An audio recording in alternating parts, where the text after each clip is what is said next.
Hello, everybody. We're here to present a book written by Leticia Parmer. The book title is "Why on Earth I'm Here." You can see that on the cover. So there's Leticia Parmer. Good afternoon. Good afternoon. So can you please tell me a bit about who are you? Which are your own life experience, please? I'm an astrologer. Mhm. I started becoming fascinated by astrology when I was still at school. In fact, because I thought it didn't work, I thought it was rubbish. And so I really got into it and analyzed it and realized it was an incredible tool to understand people. And then I went on to become a healer and eventually trained in shamanism as well. So can you please tell me which were the most strongest life experience that you lived? Something that influenced you? When I was 13 and at school, a girl introduced me to astrology and I thought, nah. And then I started to teach myself to draw charts. And I thought, how is this so accurate in describing character and personality? And without realizing it, I became quite expert at drawing up charts and interpreting them. And so then I decided to make it my profession. Why were you so intrigued to understand the human? Oh, because in my childhood, it had been quite tough growing up with my mother. She was a very anxious person. She found it very hard to cope. She was very kind, but she was always really stressed out. And I actually would escape to the garden to get out of this atmosphere with my two older brothers who were high energy, and mother, always chasing them around trying to calm things down. So I just sort of quietly would go out into the garden, and I found myself really connected with nature, the trees and the animals, and I could talk with the birds. I could understand what they were feeling and what they were saying, and the animals and the plants. I thought that was normal. I didn't realize it was a thing that they now call shamanic. But I didn't also realize that being psychic and being able to channel was something different from the rest of the world. They're just gifts that I was born with and chose, in fact. So, and then which kind of life experience did you choose to get to? So then the next major pivotal, most profound teaching moment was when I was 21. And I went off as girls do, traveling the world, and I got trapped in a house fire. And in trying to escape, I couldn't breathe at all. And I had a very deep near-death experience. I had no idea about near-death experiences at the time, but I found myself going down a tunnel to a bright light. And when I reached that light, the love that came from that light was indescribable. And I will use the word unconditional because it's a human word, but it doesn't even come close to how that love felt coming towards me. And there was no judgment of me. I did judge myself, but there was no judgment by the light. There was just love. But the most profound part of that experience, and the greatest teaching that came from it, was when I was shown human souls coming in to Earth, choosing their next incarnation. And this I observed when I was on the other side. They were not just choosing their life experiences and particularly their challenges, but also the major players on the stage of their life. Who would play their mother? What kind of mother? What kind of father? Partner, child, boss? All of the major players they selected, and the soul agreements that were made between the players and the chooser were like a tapestry of golden threads. I was totally awed by this. And afterwards, I didn't know why I'd been permitted to see something that most people don't see till the day they die. But then clients started coming to me who, they'd come for astrology, but they were either terminally ill, or they'd just lost somebody, or they had a fear of death. And then I realized why I'd been given the gift of seeing what happens when you die before dying, so that I could help others. And since then, do you have a chance to help others? Yes. I realized after a while why I wanted to help everybody so much was because I wanted to understand through astrology. I wanted to help. But apart from, I think, it being innate, we all love to help, I was sort of subconsciously trying to fix my mother. If I could understand her, if I could get her to calm down, if I could get her to see me, really see me, then I could gain the love that I was longing for. So I was trying to understand everybody, but in truth, I was trying to understand her. And why did you need to write this book? Because I realized that I've accumulated so much information and knowledge and wonderful, helpful stuff that I love to share. And if I died tomorrow, that unique combination of information that could be useful would just be gone, and it would never be able to benefit anyone else. So I wrote it to help as many people as possible. So where all this knowledge, information that you take from your life experience come from? It came from life. It came from downloads, because I channel and I would get information directly from spirit, from guides. It came from all the wonderful wisdom keepers I've been blessed to meet over my life, over my travels, and books, profound books that I've read, but mostly from the clients that I've been privileged to help, because everyone that I help, I learn from. So how long did it take to write this book?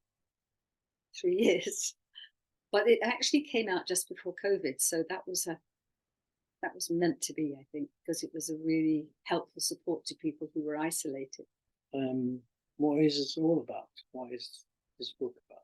It's a guide to life, but I didn't want to write it in a way that was, hard to understand or difficult to follow. I've tried to make it really easy, and chapter by chapter, I notice people who have the book, they can dip in and out. They might just pick one chapter, which is about money and manifesting, or they might pick the chapter about relationships. But I would recommend to read the whole book, because it does build. It builds on itself, and it's a book of wisdom. It's a book of tips and techniques and a way to see life and understand it, so that you can stay in your happy. Yeah, you say here in the introduction and the prologue, mixture of psychology, astrology, ancient and original wisdom to guide you through the journey of being human. Can you tell us a bit more? Yeah, the unique mix is coming from the understanding from astrology that we are all perfect and we're all equal, but each of us is unique. And I've done thousands upon thousands of charts over my life, which are not about predicting what's happening tomorrow, but more about character analysis, understanding of gifts. And even though I've also done identical twins charts, I've never seen two charts the same, because there are seconds ticking by between the birth of one twin and another. And even those seconds make a difference to how the chart map looks. Shamanism, that has been a fantastic tool. I studied that with the Native American elders in America. I learned from the Mayan wisdom keepers in Guatemala. Many, many teachers over the years. So why you think that astrology, for example, can be good people, what they can get from you? Astrology is an extraordinary, I call it a cross between an art and a science. It is such a fantastic way to understand yourself. I think I used to love to do charts for youngsters, teenagers in particular, because they can see what their path is, they can see what their purpose is. It's not telling a person what they're like, it's more reassuring them that it's okay to be who they know themselves to be, you know. And it does highlight, you know, your gifts, your strengths, your purpose, why you came, why you chose the parents you chose. I think parents are off the hook, really, because if their kids chose them to be that way, then they can just be themselves without that constant parental guilt. So, who would you like to reach through this book? Everybody. I really think everybody can gain from it, of any age, any situation. Obviously, particularly people who are lost, confused, think life is very complicated and difficult. This book distills things down, very simple, very straightforward. Most things that go wrong in people's lives, I've discovered, whether they're physical, mental, emotional, or spiritual, usually come down to one thing: loss of power. And this book is really good at helping you to restore and remember your own power. And I think that I would love, you know, youngsters who are just coming into the world, you know, teenagers and early 20s. It's a very confusing time. Where am I going? What's my purpose? Why did I come here? What, you know, relationships, all of those things are very confusing at that time, and this book would really distill it very clearly and make it very easy to navigate. So I think I wrote the book to help people to navigate life. So have you got any advice for the reader? Yes. Remember who you are. Who are you?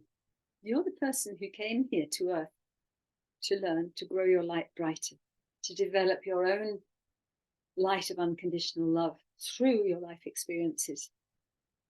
Remember how powerful you are. And remember, you are perfect just as you are.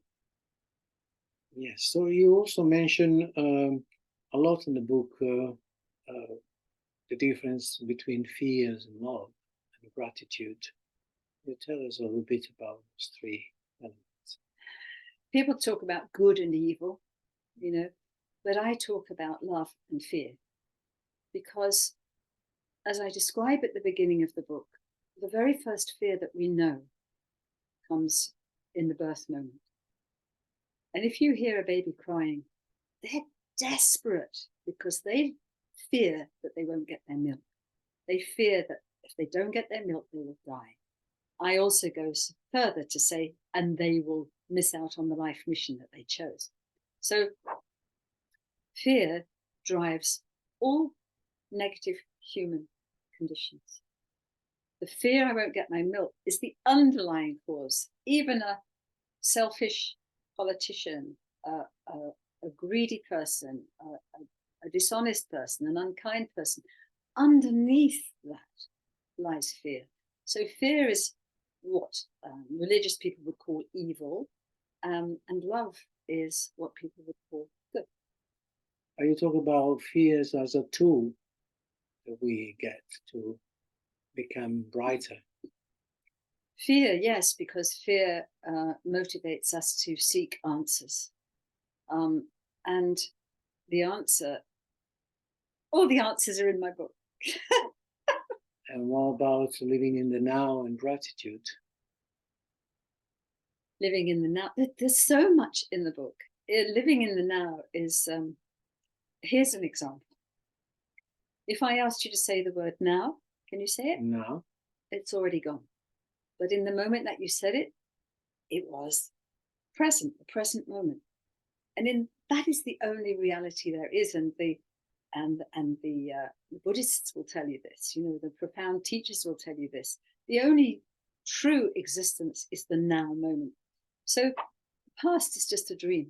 In fact, it's just a brain cell. And the future is another dream. That is like something to come. So the past actually is a memory, the future is a dream. So the only thing that's real is this exact moment of now, which is just gone again. So living in the now moment, what can we do to live in the now moment? Let us do something creative, painting, music, what you do that's creative puts you in the now moment. Okay, well, thank you very much. These and many others tools and good wisdom you can find in the book Why on Earth I'm Here by Leticia Parmer. The last thing is where people can find this book. Please write to me at letinto@gmail.com, and that's letinto, LETINTO @gmail.com, and I will be happy to dedicate the book to you, or to whoever you'd like to gift it to. Just let me know their name, and I will write a little note in it for you.